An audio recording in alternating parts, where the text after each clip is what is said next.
Hey guys, today I've got what's probably my last build guide for Fate of the Vaal. The core idea was to build around the new Shaman Ascendancy passive that lets rage effects work on a spell and pair it with a new plant spells. The result? A pretty angry gardener simulator. Gameplay wise, it's mostly a one button build since Entangle can easily cover the whole screen. For tougher fights, we got a storm spell that boosts our plant spells, and Thrashing vines for extra damage. It's especially fun to use against bosses since you can actually stun them, which feels really satisfying. The build is easy to gear overall, but there are some tricky moments when switching the passive tree and gear to hit new power spike, which I will explain later in the video.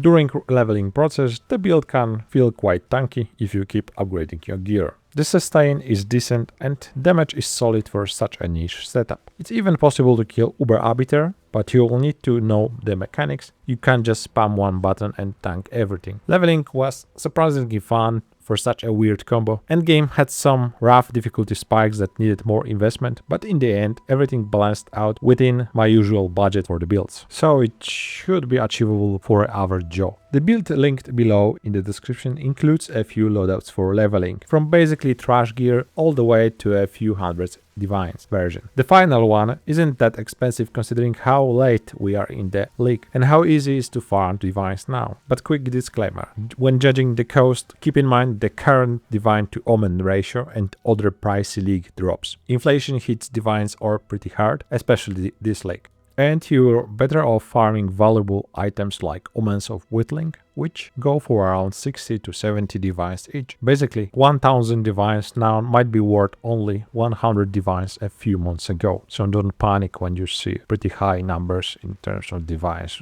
for the cost of the items. So, when making this build, as always, I avoided super expensive uniques and jewels like Prism of the Belief for Entangle. But before committing, check the current prices of gear used in final setup.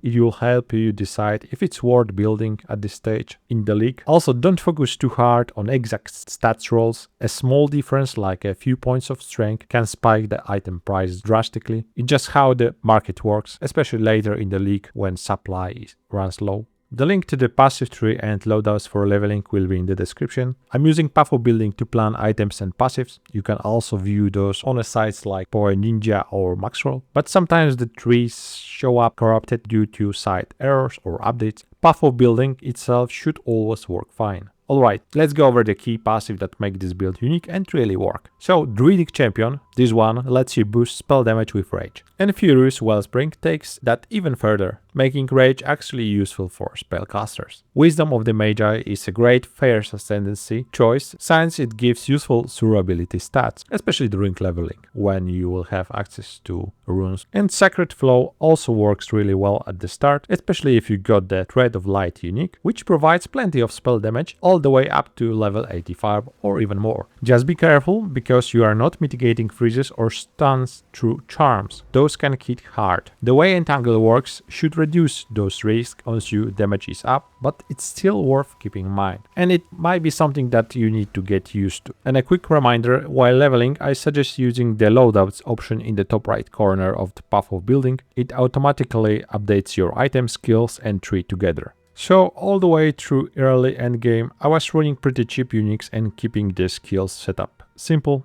Around level 60, try adding the Berserk. It massively boosts your rage effect, which is your main source of extra damage. The catch is that it costs life to sustain, so make sure you got some life regeneration on your gear before turning it on. Time of Need aura is a nice way to offset that life drain, and you should always have some free spirit to spare. This is also when you'll start picking passive that converts some of your mana cost to life. That means no more mana issues with Entangle, and it opens room to add Zenith support to your main skill. The trade-off is reduced life regeneration and more life cost, but as long as you keep your gear updated, it shouldn't be a problem, at least until tier 10 maps. It's also worth noting all the gear I used up to level 88 was completely self-found. I didn't rely on my stash savings at all. I wanted to see if the build could progress naturally just from the gameplay and regular currency drops during leveling. And it turned out totally doable. It wasn't really about getting lucky.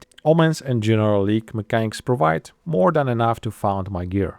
So up to around level 85, it's very straightforward. Use cheap uniques like Warrior Invictus and stack as much spirit as possible, so you won't need to sink divines into crafting a special focus yet. At level 85, you'll slowly start preparing for the Eldritch Battery switch, so we begin traveling towards the right side of the tree as you do. It's important to understand that further investment in life-based gear won't be enough to handle fully juiced tier 15 maps. At this point you should start considering the cost of timeless jewels and gear upgrades with as much energy shield as possible. That will be later converted into mana, which at the same time will boost your survivability and damage from Archmage. Atollized Bloodletting will be your third major upgrade from the build later on, so you don't have to stress about its cost at this moment. And one tip about damage, which isn't always your problem while mapping. It's an area effect. The further your skills hits, the faster you clear. In fact, sometimes you will kill mobs before they even target you. For smoother leveling, swap a few passive to increase AoE. And use magnified area instead of concentrated effect in your Entangle setup. So once you hit a level 90, you will notice a big cost spike in the build. That's because at this stage we start casting using life as the cost, while mana becomes our new life source. Basically, we'll be running Life Tap or Atollized Bloodletting for Entangle and start using Mind over Matter. The main reason for the switch is simple: mana scaling. It's much easier to scale mana to boost your damage through Archmage, and you will also get a bigger effective HP pool this way. Life stacking has its limits, and let's be honest, you are not making some giga life stacker that costs thousands of divines. Don't be silly.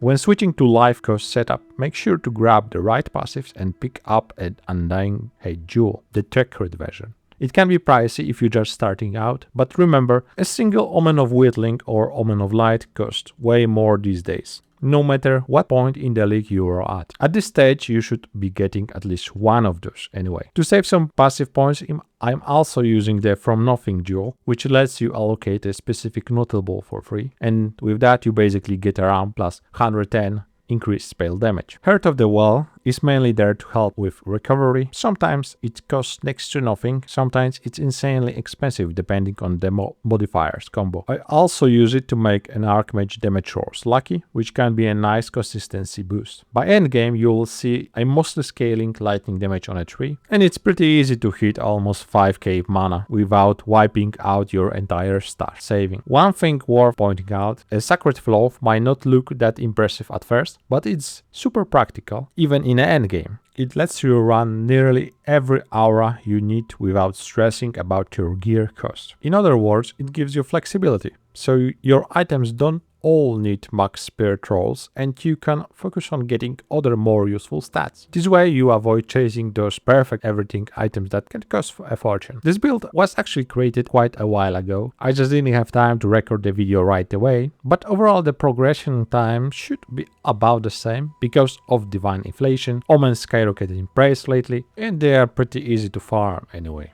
At this stage the build can take on Uber Arbiter as long as you know what you are doing. You can definitely die if you mess up, but it's full doable, which honestly surprised me. I thought the fight would be the harsh ceiling and that I'd have to pivot into a pure life stacking version, which would have ended up costing thousands of divines. Gladly I was wrong. So in the end, I'm really happy with how the build turned out. Of course, it has its drawbacks, but it's genuinely fun project to build up and watch grow in power. I will keep an eye on future updates if GGG ever adds new sources of rage that could drastically boost the build damage potential. This time around, I wanted to focus more on showing the character's full progression path, how it develops into endgame power, and keep it pretty simple. Unlike my previous guides, this one keeps things a bit more brief and direct, with a clearer leveling in the path of building, including correct items and skill setups for each stage. And as always, I want to keep improving these guides so they stay as informative and brief as possible. If you have any questions or suggestions, just let me know in the comments. Thanks for watching. See ya.